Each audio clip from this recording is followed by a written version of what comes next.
it's really a privilege, Prince, to have you with us this afternoon. You've always got so much wisdom to share in such a way that is understandable for us as financial planners and financial coaches.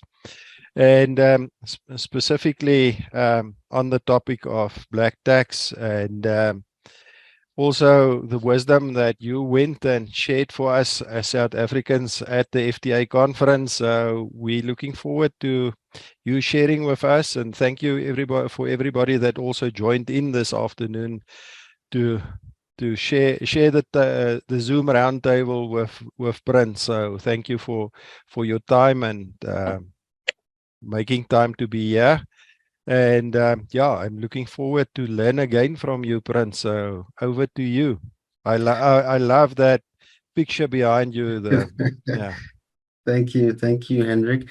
Thanks, colleagues, for taking time out of your busy schedules to also listen to this presentation. So I presented this at the just recent 2022 FTA conference, the Financial Therapy Association conference, and it started off as interesting enough, as a debate that myself and my wife have been having for a couple of months, almost a year now, on black tax. And so a bit of a background, I'm a Ghanaian, I'm from Ghana, and my wife is South African, she is Zulu.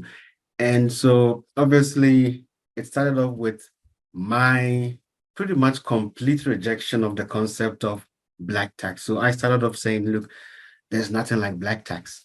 And I suppose me being an academic, I debated with myself on the back and forth.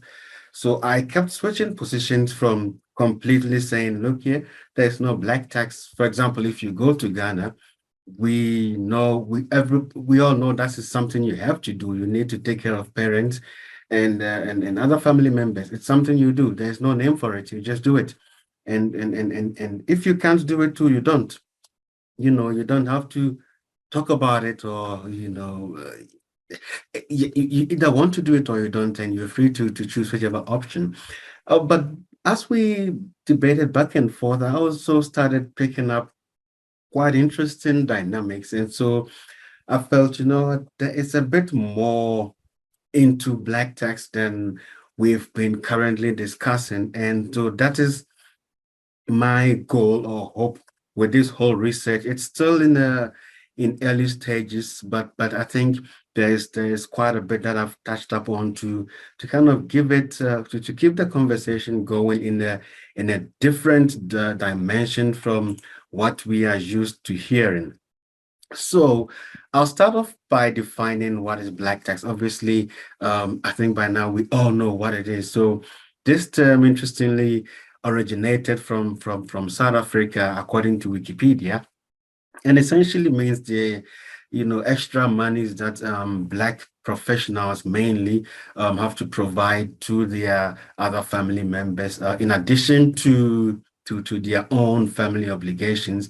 And that is mainly as a result of the economic inequalities as a result of colonization and apartheid. Now, according to Fongwa, who did a study in 2019, black tax focuses on the early, middle life or recent graduates who then have to take care of their extended family. The interesting dynamic, though, is that the concept of black tax is also found in the United States, but it has quite a different definition. And in the United States, Rochester, who is quite popular for discussions around black tax in the United States, rather describes it as an incremental cost for being black in America as a result of the implicit bias of towards African Americans. Now, unlike other taxes, the black tax in the United States provides no positive future benefits to African Americans. So I think this was one of the main eye-opening, I'll call it findings, in that even though the concept may look the same, in fact, their definition or their implications are completely different, because at least in South Africa, there is an element of positivity to it, whereas in the United States, there is no positive element associated with black tax. And so Palmer and Walker in an article had stated that it actually is a psychological weight or stressor that Black people experience, from consciously or unconsciously thinking about how they are pursued or how Blackness is perceived by white Americans. So one can clearly see that Black tax as it pertains in South Africa is completely different from Black tax as it pertains to the United States. But coming back to SA, the study now provides a bit of a background to help us understand exactly what it is and why this study came about. So in South Africa itself, black tax has different meanings, and in fact, different individuals who claim to be affected by black tax are all affected differently. So it's not a homogeneous kind of tax, but it's quite it differs according to individuals. Now, there are a section of Black South Africans who are, in fact, not comfortable with the term black tax altogether, and they see it as a betrayal of the uniquely African concept of culture of Ubuntu. So there are a section of Black people who in South Africa who are actually, against the terminology black tax itself. Now, the debates on whether or not black tax is a burden or a reflection of some Ubuntu ideals will remain inconclusive. But those who argue that it exists and those who are against the concept altogether all at least accept to some extent that there is a certain phenomenon, if I can put it that way, called black tax. So it does exist regardless of where one stands, you know, in terms of how it is viewed. Now, what I see though with this is that as it stands, the current debate around black tax provides no room for looking at other, hidden or unintended psychological consequences, and hence the purpose of this study. And then the other reason for this is that many Black South Africans, especially middle class South Africans, Black South Africans, do report that they are affected by black tax, either positively or negatively, or whether one accepts it or not. The greater majority of Black middle class do say that to some extent they are, you know, affected by black tax. But the concept itself is completely ignored within the financial planning curriculum. And myself, as a lecturer in financial planning, I haven't touched on this concept in the classroom before or in a lecture before. So that in itself is problematic, at least from my perspective. And so the implication is that we don't have a structured or a formalized approach within academia and obviously also within practice for dealing with one of the major sources of financial stresses that affects the largest population group in the country. So this is a critical, issue, but for whatever reason, it is not considered or captured within our financial planning, curriculum. And so with that, in practice too, we don't really have a structured way of dealing with black tax. But the study then believes, though, that as a result of the complexity of black tax, the debate will most likely be inconclusive. So this we will not even try to provide a conclusive argument on black tax. But if we are able to identify some of the hidden and unintended consequences of black tax, it can provide financial planners, financial therapists, and also financial coaches with a framework to deal or address with a black tax. So the study will not provide a conclusive argument, but it will provide a framework to help us all, address this issue of black tax to some extent.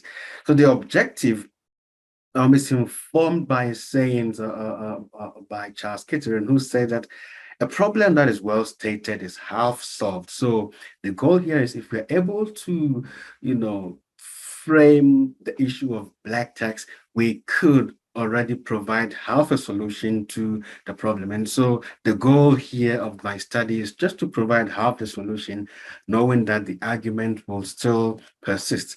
So the first objective of the study would be to identify the hidden and the unintended psychological consequences of Black text, and then to develop a conceptual framework to put together all the or to synthesize all the unintended psychological consequences, and then to develop a framework to address these unintended psychological consequences of Black text. So for this study, just like any other academic study, a lot of literature review is being done since it's still work in progress.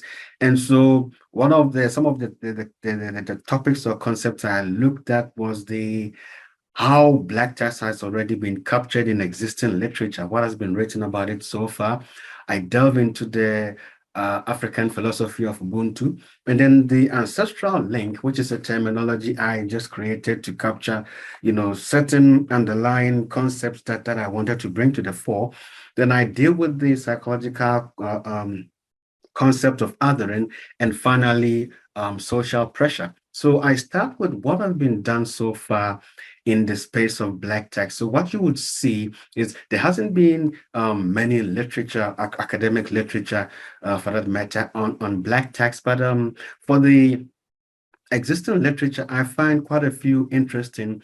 And the main pattern is that majority of literature on Black text focuses on just the physical money aspect, or what we call the bolts and nuts issues of money, as in, I don't have enough, but I need to give parents, brothers, nephews, and so on and so forth. And so in Pisani, I highlighted in yellow because that's the only one that I found that touched on some elements of psychology, where in the study, the main argument here was that the Black text has a certain psychological impact on Black professionals, which leads to, anxiety, depression, stress, and emotional and, of course, physical suffering and irritation and anger.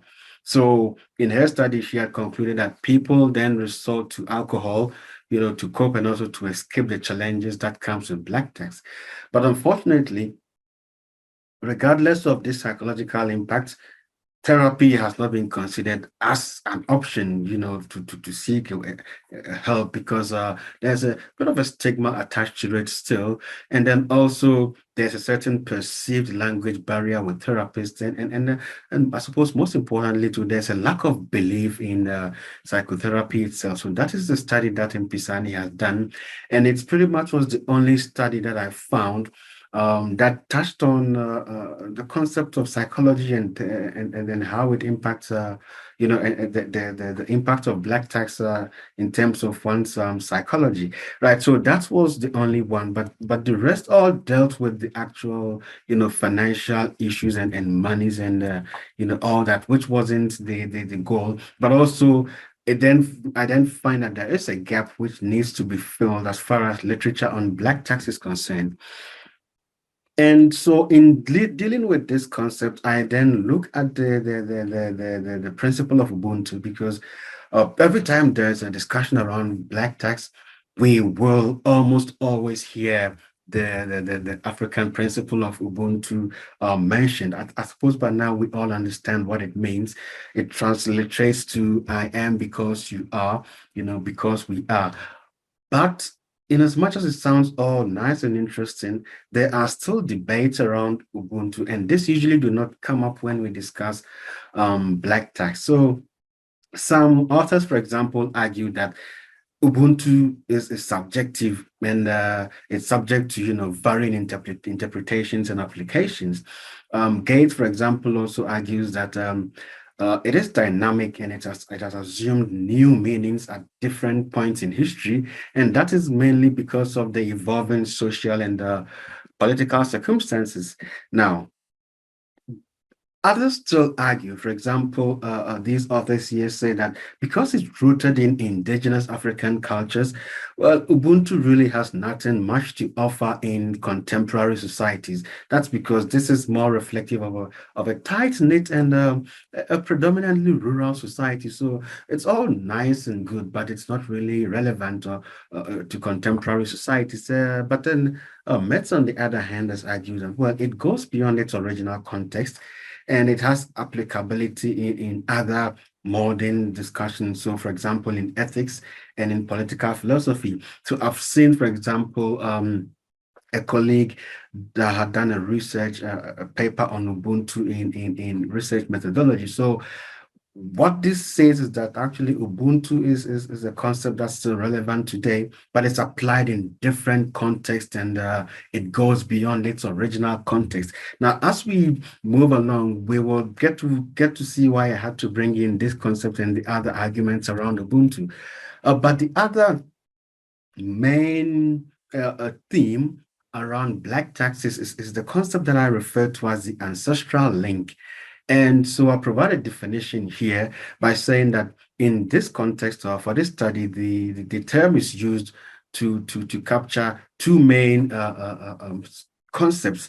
First is the belief in the ancestral spirit. So this would be the literal concept. And then the second would be what is now called the African worldview. So I provide the examples of both to kind of bring to the fore what the belief in ancestral spirit is, and also what the African worldview is, and how they all, in a way, tends to create certain other consequences that we do not usually talk about when we discuss Black tax. So Boone, for example, had said that regardless of the overtly westernized lifestyle, many Black South Africans are still deeply rooted in their societies, whether consciously or unconsciously. So, in a study, for example, Boone had concluded that we should not underestimate the influence of ancestors and the past in the behavior of Africans. So in the study, 66% of respondents, for example, out of 1,637 respondents have said that they believe that the ancestors play a role in their lives. So when I use the ancestral link here, on one hand, I refer to the belief in the ancestors playing a role in the lives of contemporary Black South Africans, but also there is the other concept, which is the African worldview. Now, I've had a lot of criticism on this particular worldview, but I feel that it has underlying impact on the way Black tax is viewed and is treated. So, in a paper that Ngweye wrote in 2017, on page 49, he had cited Mayers and Nobles, where he states, indeed, an African is an African, not by the criterion of the color of his or her skin, but by the extent to which he or she is largely governed or has internalized through influence of upbringing and culture. The key assumption of the African worldview, all of which emphasize the influence and importance of spirituality in the mental constitution and health of an adult human being. So as we progress with this, I will then bring to the fore how it has a major impact on how we conceptualize Black tax. So one of the key themes here that I touch on is the ancestral link.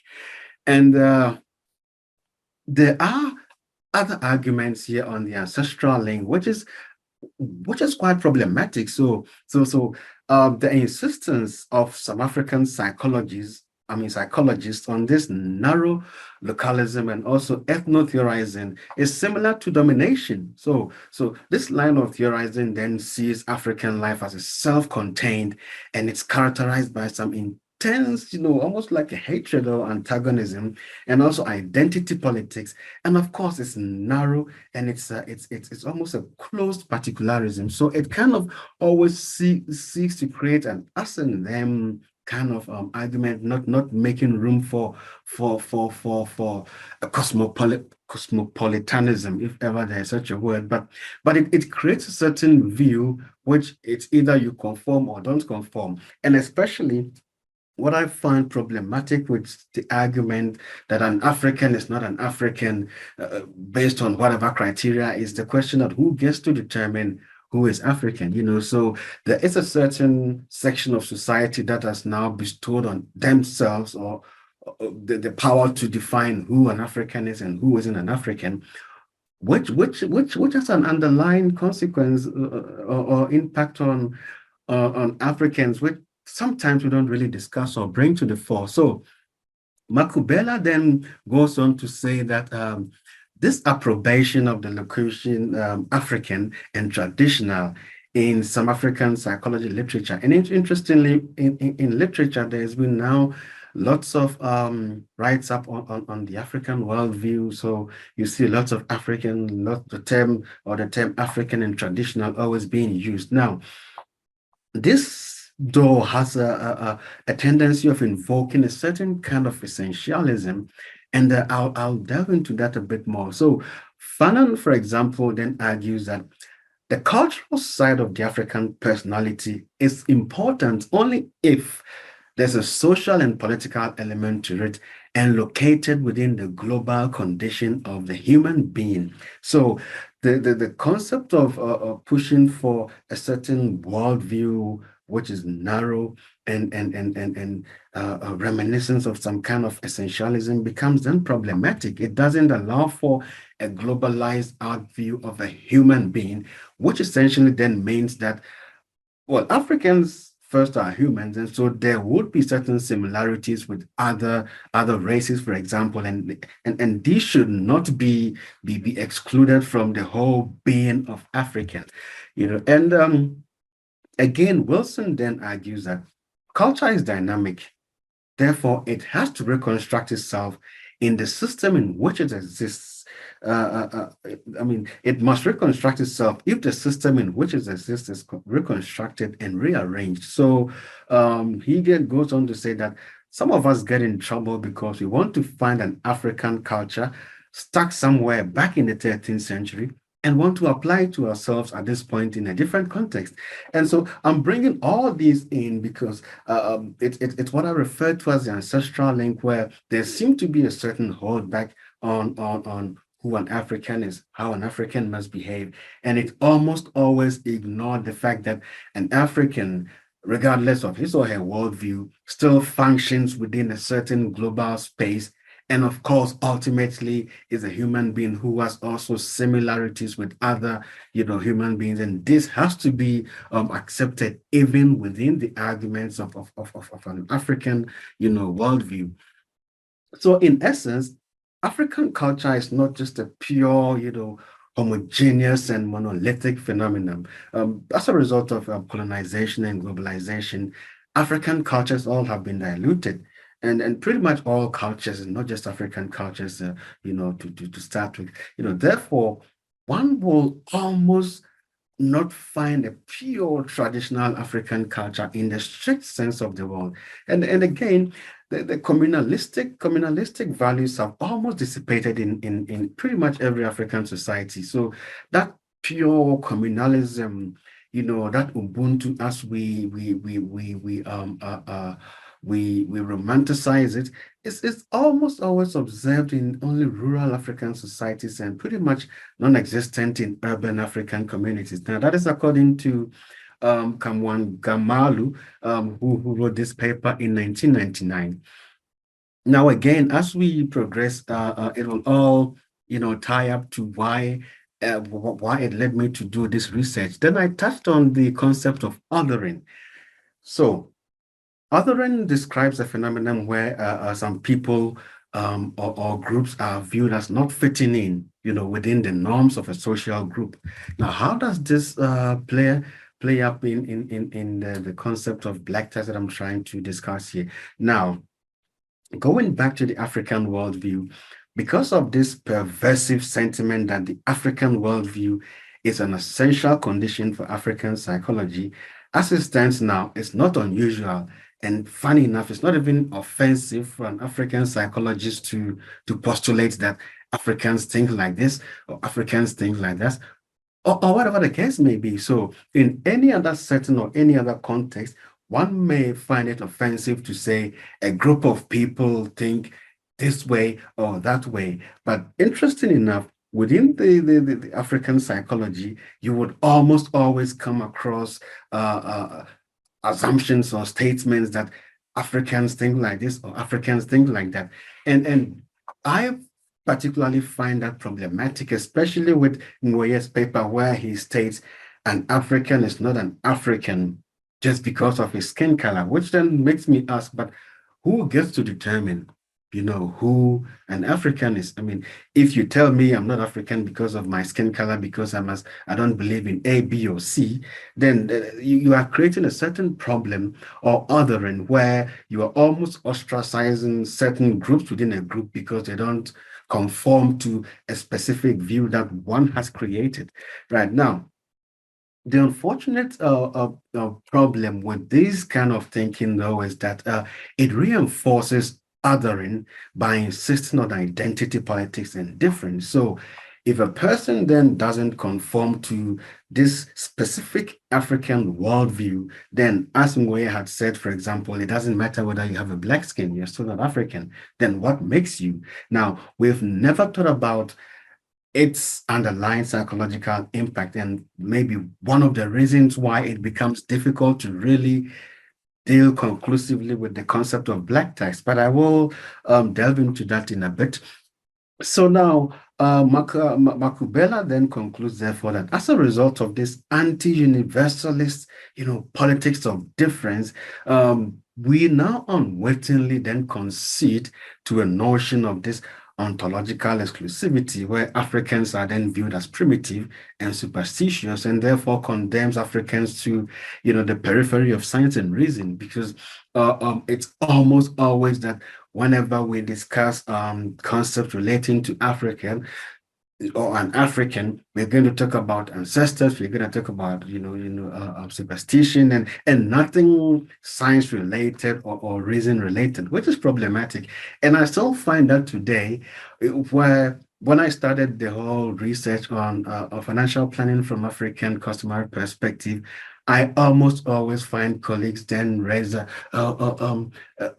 Stockvales, for example, which then I would think, but why of all investment opportunities would you raise Stockvale? And so there is a certain underlying issue which is creating a certain worldview, which unfortunately is then leading to a condemnation pretty much of Africans to a periphery of science and reason, and of course in investment to in the same almost a condemnation. But it is problematic because it creates a situation where one is forced to remain within a certain practice, even though you may not conform to it or agree with it, right? The other concept that I touch on, because it fits in the theme of black tax, is social pressure. So in South Africa, on average, households spend roughly a year's income on the funeral of an adult. So about 25% of individuals have some form of insurance, and this helps them to, defray the cost of funeral expenses. But another 25% will just borrow money to cover, funeral expenses, which are quite significant if it's pretty much a year's salary. Now, Case, in a study in 2013, developed a model consistent with this ethnographic studies in this area. So here, households responded to social pressure to bury the deceased in a way that is consistent with the observed social status of the deceased and that of the household. So households that were not able to afford, a funeral which meets social expectations must then borrow, to pay for the funeral because you have to conform. So there's a certain element of social pressure within societies, and it builds into this whole underlying psychological issues relating to black text. But I will delve into that too as we proceed. I just need to make sure I remain on time. Right. So that is the concept of social pressure. Now, with all these were concepts I touched on in my literature review, but to really do justice to the study on the underlying phenomenon of black tax, I was lucky enough to have come across a book that was edited by Nick Mhlongo. He's quite renowned, and what I liked about this, or what made me do a textual analysis of or study this book, was that it was written by 26 contributors who are all quite well, majority of them are quite popular, and the writers are also quite representative of the South African demographics among Black people. So it kind of captured all the major debates amongst Africans in South Africa with respect to black tax. So I did a textual analysis first, and then proceeded to do a thematic analysis on this book to now capture what I see as the underlying psychological consequences of black tax. So first of all, I did a word cloud just to see what were some of the very common words that came up in the book. So in the book, for example, obviously the word black came up a lot, then family and people, and also tax. We see that parents in school also plays a major role, mother. But we will see apartheid also pops in here because the main reason or argument that black tax exists is because of the racial injustices in the past. Then I proceed to do a sentiment analysis because the word cloud do not really provide much information beyond which words appeared more. And doing a sentiment analysis, the interesting thing here, in line with the book saying whether or not black taxes is a burden or Ubuntu or a burden, is that 17% of the context when elicited negative feelings, and then also 12% of the content were more of a positive feeling. So depending on how you interpret it, there's a bit of a balance, or at least there is some part of the writers or the content which are positive with respect to black tax, and another part also negative with respect to black tax. So in essence, we're always going to have that for and against argument even within the African community. So my conceptual framework here was then to tie up all the arguments or the write-up in the book to see what are the underlying psychological consequences or concepts I'm picking up. So first is the ancestral link. Then I pick up social pressure. There's the concept of othering, and then also the concept of financial enabling. But within all these, the main underlying psychological pressure, in addition to this, is financial inertia. So whatever the feeling towards it, whether it's positive or whether it's negative, what I pick up doing the analysis of this book is that it creates a financial inertia where people are in a situation where they are not able to do anything about it. They are almost stopped involuntarily by whatever reason from acting. So the challenge for us then as practitioners is that if we carry on with financial literacy, financial education, we are most likely going to hit a roadblock because people know or have this knowledge already. There is a certain underlying psychological issue or psychological phenomenon which is creating this financial inertia, which is preventing people from acting. So for example, and I'll touch on it quite soon, you would see that a person may know that,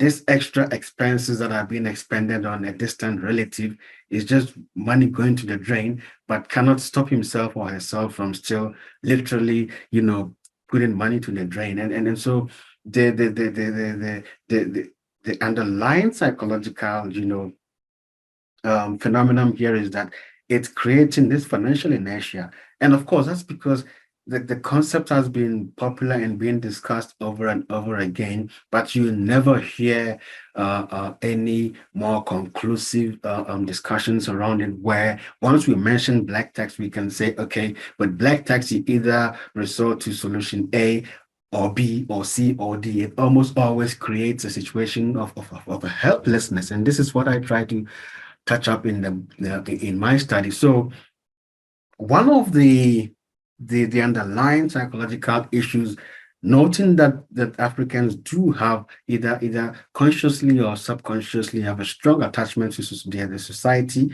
and also to the ancestors.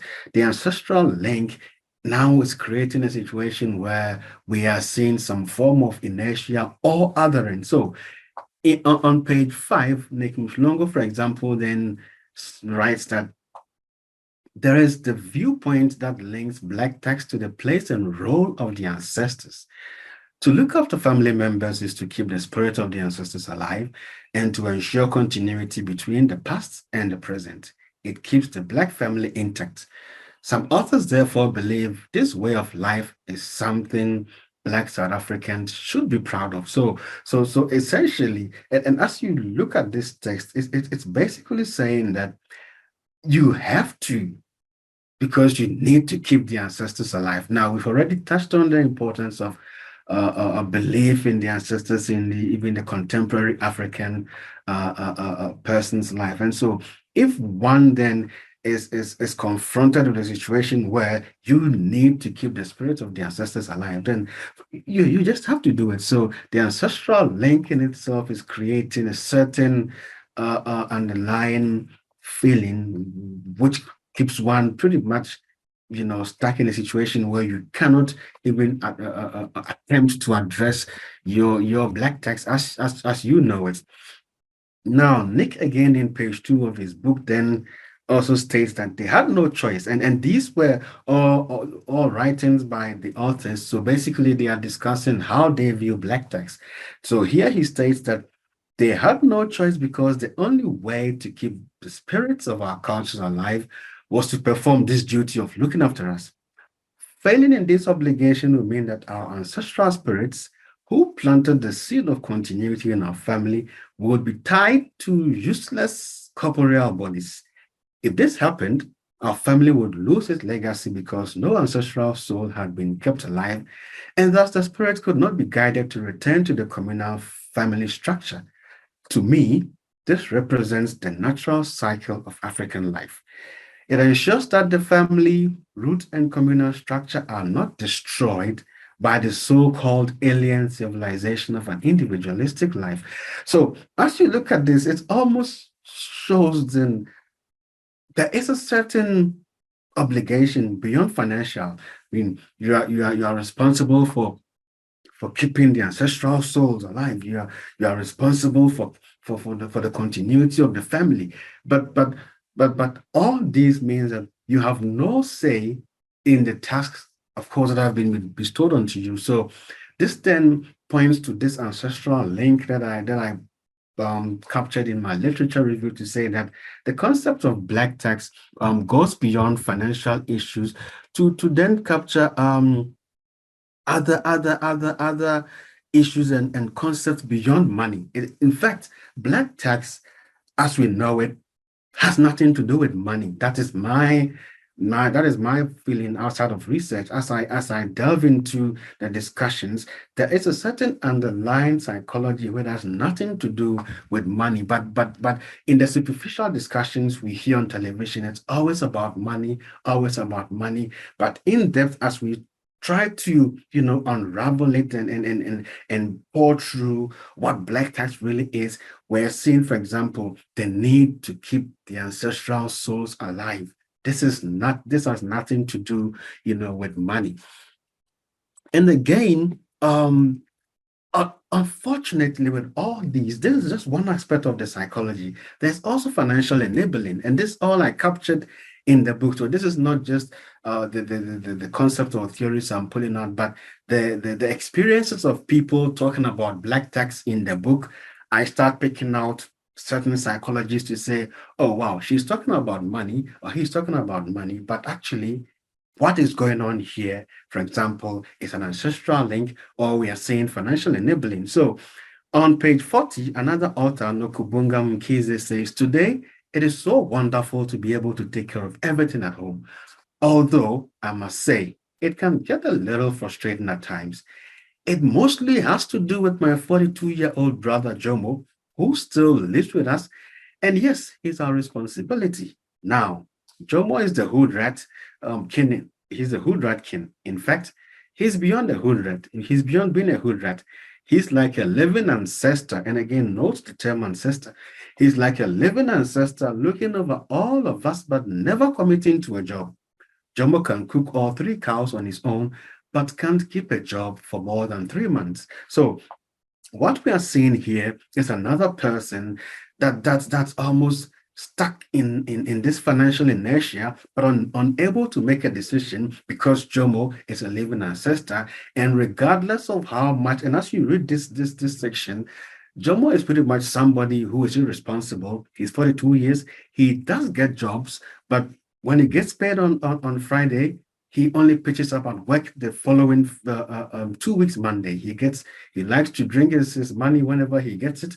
And then when he has no money, he becomes a responsibility for his younger sister. The younger sister, unfortunately, is not able to put her foot down. Why? Because Jomo is a living ancestor. So again, she may be talking about money, but underlying factor is that she's one creating the financial enabling, quite a popular concept now in financial therapy, but also there's a certain underlying ancestral link, which is almost stopping her from making any financial decision. The other is social pressure. And I think of all the underlying themes, possibly social pressure would be the one that would be the most easy to address. And so on page 44 again, Nokubunga then says, and then there are the never-ending baby showers, birthdays, and bridal showers where you're expected to and also want to contribute because in Black culture, we help each other, and often the person who has the celebration doesn't have much money. But the type of friends I have who organize a gift registry, don't ever think you can rob them with a baby set from China Mall. So that's Nokubunga on page 42, 41. And then again, she says she recounts an experience where she had a very embarrassing moment when one of her friends was having a 30th birthday party. She went to the fancy restaurant where they had the party. Everything looked expensive. Prices obviously did not suit her freelancer salary. Then she goes on to say, bottom line is, this is the kind of black tax we never discuss, the one we don't plan for, but must pay for. And I'm saying, yes, she's talking about the money, how things are expensive, but what's going on here, Nukubunga, is actually social pressure. So again, it's not the money, it's the underlying social pressure that's pushing her to complain about black tax. And these are all, underlying phenomena or psychologies that usually do not come up when the discussions around black tax, is posed. But the most troubling is othering, and I think it is the one that creates the most financial inertia, in my opinion. And then so again, Nick points out here.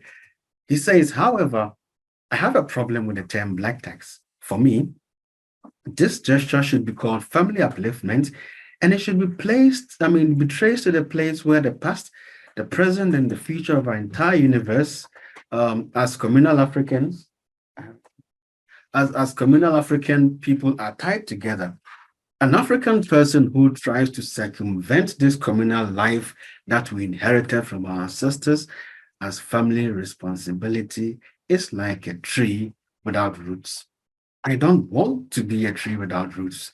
Nobody wants to be referred to as a tree without roots. So if I have my income and the only way to be a tree with roots and to be seen as a tree with roots is to just comply and conform, so otherwise you're seen as a tree without roots. And so here, the pressure of othering comes in. There's a whole, studies on othering, which shows it has huge psychological impact on people who are othered. So when we talk about black tax, what we are really seeing sometimes is a concept of othering that is preventing people from really taking the financial decisions that they need to take. And then Nick goes on to say again, they had no choice because the only way to keep the spirit, and I have to bring this quotation again because it shows the phenomenon of othering going on. You must keep the culture, the spirit of our culture alive, so you must perform your duty. Failing this would mean that ancestral spirits who planted the seeds of continuity would be tied to a useless corporeal body. I don't want to be seen as a useless corporeal body. And then he goes on to say, to me, this represents the natural cycle of the African life. Who defines that? So whoever defined it obviously is othering any other person from then saying, well, but this is how I see the African view. So you cannot see it any other way apart from this way. So othering again becomes a situation where any other person who does not see life according to this particular definition is a person with no roots, and it's quite troubling or traumatizing to be referred to within your circles as a person with no roots. So that is a way that we see other end come up when the concept of black tax is discussed. But in all, it's creating a financial inertia. And on page 41, Nokubunga captures it so succinctly. She says, I realize that for my families, black tax is this huge elephant in the room that is never addressed because of our cultural background. So no matter how much financial literacy we would put out there, no matter how much financial education we put out there, if we don't start untangling the underlying psychological, themes or factors that is creating this financial inertia, then we're going to just find ourselves going back and forth, throwing more books at the problem and not seeing any result. But the problem with that is that Black middle class are the majority economically active, group in SA. So a psychologically stressed majority group automatically has major economic impact beyond what we see at the personal level. So I like this quote by this author who I've forgotten his name, has said that, financial planning has consequences beyond just the family. It has major socioeconomic consequences at the macro level. And so what we are seeing is that there's a huge inertia, that is financial inertia, that is going on as a result of these underlying factors, which is then keeping black tax in its place. And we only unfortunately focus on the money part to say, no, if you must, because just this morning I read another article on black tax. It basically says, so you must only give 10%, you must cut back on this, don't give when you can't. But when you're saying all that, we're almost ignoring these underlying psychological pressures, which is actually causing the problem to remain unsolved. So for us practitioners to be able to do that, we need to go beyond the financial management of the situation, because in my opinion, black tax is not about money. First and foremost, of course, we all want more. Of course, we need to address the injustices of the past which still persist today. But as we look at black tax, it's important for us to also look at the underlying concept, psychologies, which has got nothing to do with money. So in conclusion, Sibongile Fisher, one of the authors, did also capture the conclusion of my study succinctly to say that the more we document and talk about black tax, the more we uncover why it exists and how to curb it. So my goal with my study is then to unpack some of these psychological, issues that are associated with black tax. So when you are dealing with a client, you don't go doing a budget or cut back on this or cut back on that, to start unraveling or untangling these psychological holdbacks to then help allow the person to then be ready to now listen to advice and implement it. And with this, I'm happy that with our push towards financial coaching and psychology and then of course financial therapy, would be able to move beyond just the money and deal with the root or the rooted psychologies which creates this financial inertia. And then of course, I still believe that the debate will not be conclusive. We will not have that particular answer to black tax. It will still be discussed. Others will think it's good, others will think it's bad, others will argue that it doesn't exist at all, others will just say we are the generational what the sandwich generation. So it's not just black people, it's other people as well, other races, but whatever the case may be. And so this study doesn't really say it exists or it doesn't exist, or other races also experience this kind of tax. It's simply to say that there are certain underlying unintended psychological consequences of black tax. And if we're able to first unravel those and deal with them, we will be able to contribute to at least alleviating some of the stresses associated with black tax. And ladies and gentlemen, that was a presentation I did at the Financial Therapy Association conference. Thank you very much for taking time to join me in this session. Thank you very much, Prince. I think I can recall a conversation, and Lizelle was part of the conversation the other day in one of the coaching group classes. We had the conversation, and one of the participants said he attended a talk around black tax, and the psychologist went the route that you just described. Put boundaries in place. You must put much percentage away. And what happened immediately with him, he had this adverse reaction to this, because how can I do this? I've got these assertions and things that's coming years and years that I'm part of. How can you disregard this and tell me to do this? And it's exactly what you say, is having these conversations, and then for people then to make up their own minds. That's something that I took out from this conversation, because that was for me so valuable to hear it from somebody, to say, it's not about the money, but it's understand is how do I walk away from all this expectations, social pressure, ancestral stories that comes with me, and you can't just tell me this. So yeah, so that was example we had the other day in a conversation. I don't know, thoughts perhaps from your side, Prince, and whoever wants to add in the next few minutes, you're more than welcome, or ask Prince questions. You can just put up your hand, and yeah. I see. Thank you, Margaret, and thank you, Nikki, for your kind words. I'll be happy to take any questions. So essentially, what I've found is that the aim is not to solve the problem of black tax as it stands, but just as you delve into it, it makes the person conscious of what are the holdbacks, and luckily, whilst we've had only one narrative of the African worldview, we are now beginning to see lots of psychological write-ups arguing against just a simple, simplified one African worldview. So as we bring this to the fore, it allows people then to now see themselves as still African, but define themselves. So we're seeing more of a tyrannical African worldview definition. I read this article, and by the time I finished, I just found out I'm not even African, which is it's quite troubling, in the sense that if I am not African, then who am I? And if one's identity is questioned because one needs to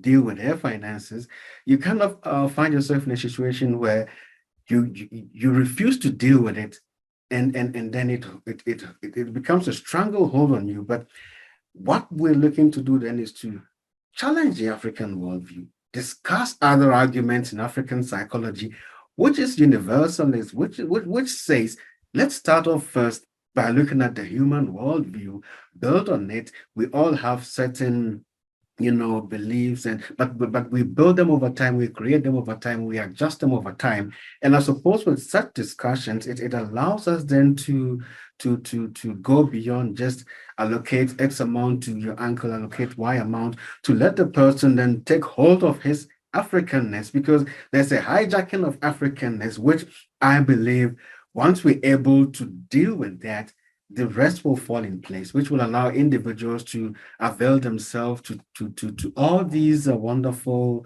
options and financial planning tools out there. I see Dirk has his hand up.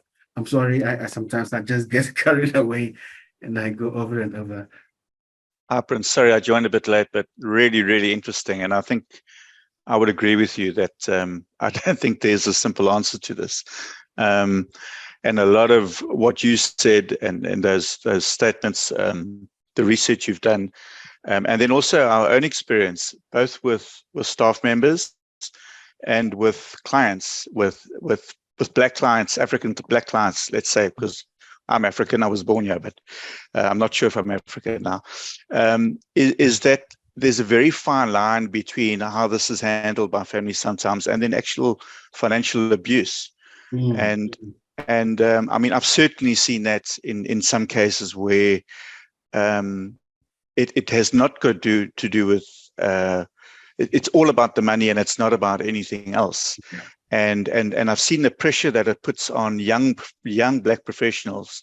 It's unbelievable. I mean, I even see a lot of my wife and I have got 5 kids. They're all grown up, and a lot of them have got black friends that they've been to school with and studied with. And we had a wedding in August, and a lot of these guys were just telling me these terrible stories about how difficult it was for them mentally and emotionally, because, you know, as much as they're succeeding in their lives, they've got everyone coming to them all the time, and you can see they're trapped because they don't want to think that this person is taking advantage of them. Yet, like, to someone like myself, that's what we see, but that doesn't mean that we're right. So I think the difficulty is finding a balance between potential abuse of a situation and then you know, honoring your ancestors, because I can understand that's really important. So well done on trying to solve this, but But yeah, absolutely spot on, Jack. So I think what then happens, and even for me with discussions with colleagues who deal with, I don't know, lucky or unluckily, I don't have black tax, but I do have parental responsibilities.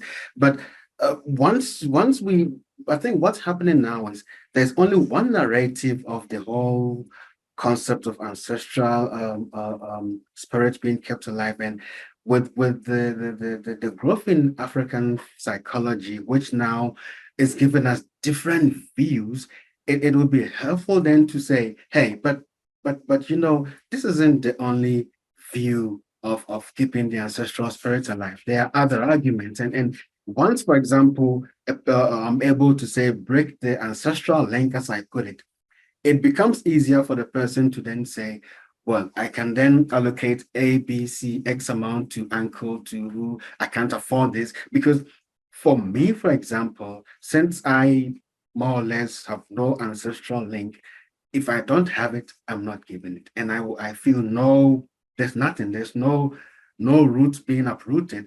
And so what I think we need to do next is to bring to the fore all these other studies, other arguments, other philosophies, which counter the existing almost tyrannical view, which we all must conform to. And once we have that, it allows us to then define ourselves in the ways that fit ourselves in the society that we find ourselves in.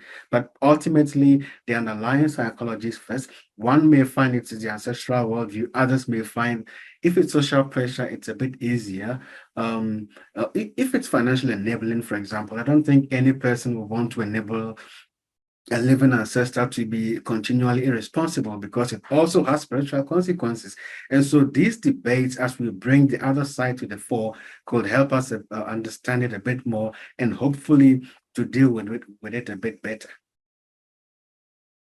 Thank you very much, Prince. That was so helpful. And also, I agree with you. I think there's this conversations that we need to have, because we can all learn from it. And handle these conversations, like Dirk said, so much better in our practices. And thanks for everybody that dialed in today. We